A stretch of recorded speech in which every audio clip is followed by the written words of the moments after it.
नमस्कार मंडळी. आपल्या स्वामींचे अनुभव या चॅनलमध्ये तुमच्या सर्वांचं सहर्ष स्वागत करीत आहे. तर आपल्याकडे एका ताईंकडून छोटंसं DM आलं होतं आणि त्यांनी एक त्यांचा अनुभव आपल्यासोबत शेअर केलेला आहे. आत्ताच लेटेस्ट त्यांचा अनुभव आहे गुरुपौर्णिमेचा. त्यात स्वामी भक्त पण खूप असतात आणि दत्त भक्त पण खूप असतात. त्या दोघांची पण सेवा खूप करत असतात.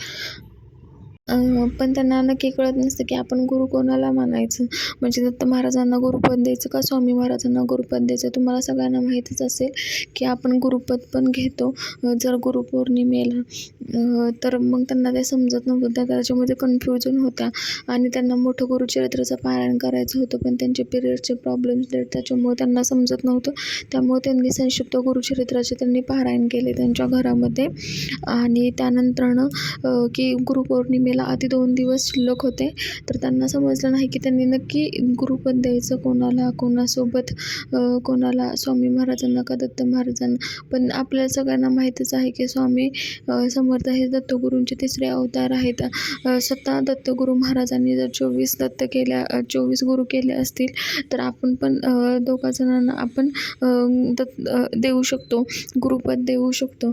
म्हणून मग त्यांनी असा विचार केला की ह्या गुरुपौर्णिमेला आपण दोघांना पण दत्त गुरुपद द्यावं, असं त्यांच्या डोक्यामध्ये विचार चालू होता. त्या कन्फ्यूज होत्या. तर त्यांना गुरुपौर्णिमेच्या 2 दिवस आधी एक स्वप्न पडलं.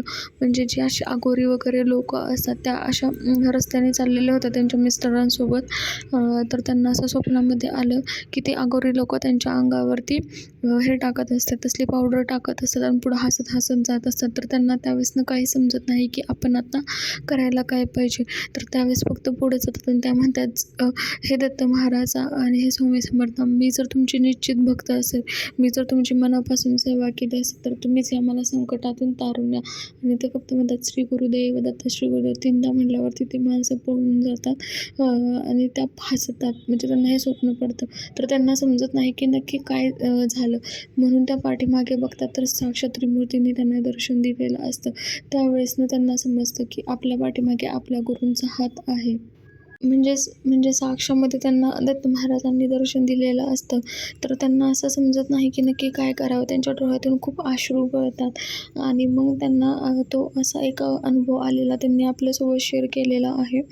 आणि त्यांनी नंतर सांगितलं की मी गुरुपौर्णिमेवेळेस मला असं वाटत होतं की मला पिरियड्स येतील. माझी 29 तारीख होती, पण मी महाराजांकडे एकच मागणं मागितलेलं दत्त महाराजांकडे की काही पण असेल तर तुम्ही यातून मला निभावून न्या. आणि त्यांनी त्या दिवशी खूप मोठी असे म्हणजे त्यांच्या घरामध्ये गुरुपौर्णिमा केली, गुरुचरित्र केलं, संक्षिप्त गुरुचरित्राचं पारायण केलं, सर्व काही केलं. तर त्यांच्या दिव्यामध्ये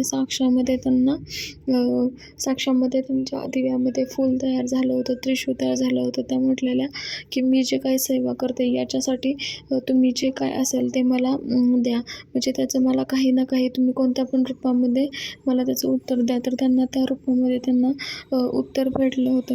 जर तुमचे पण असेच काही जर अनुभव असतील, सांगायचे असेल, तर तुम्ही मला DM करू शकता. जर तुम्हाला पण तुमचे अनुभव माझ्यासोबत शेअर करायचे असतील तर तुम्ही ते पण माझ्यासोबत नक्की शेअर करा. मी नक्कीच माझ्या YouTube चॅनलवरती सांगेल. आणि तुम्हाला जर त्यांनी मला बोलले होते की त्यांचं नाव नका सांगू, म्हणून मी त्यांचं नाव घेतलेलं नाही. त्या प्रत्येक वेळेस एवढंच म्हणतात की जेव्हा मी अडचणीत असते तेव्हा मी एकच म्हणते श्री गुरुदेव दत्त, श्री स्वामी समर्थ, तुम्ही मला यातून तारून न्या. आणि ते मला बरोबर त्यातून तारून नेतात. माझ्यावरती कोणतीच गोष्ट येऊन देत नाही. तर सर्वांनी स्वामी भक्ती करा, हे करा, त्याचे अनुभव तुम्हाला पण नक्कीच येतील. आणि मी माझा मेल ॲड्रेस ऑलरेडी दिला आहे. मी तुम्हाला नंबर पण देईल, त्याच्यावरती तुम्ही मला DM करा. मी तुम्हाला कॉल बॅक करेल आणि मी तुमचे पण अनुभव नक्की शेअर करेल. जर तुम्हाला हा व्हिडिओ कसा आवडला कमेंटमध्ये सांगा. तोपर्यंत सर्वांना श्री स्वामी समर्थ. जय जय स्वामी समर्थ.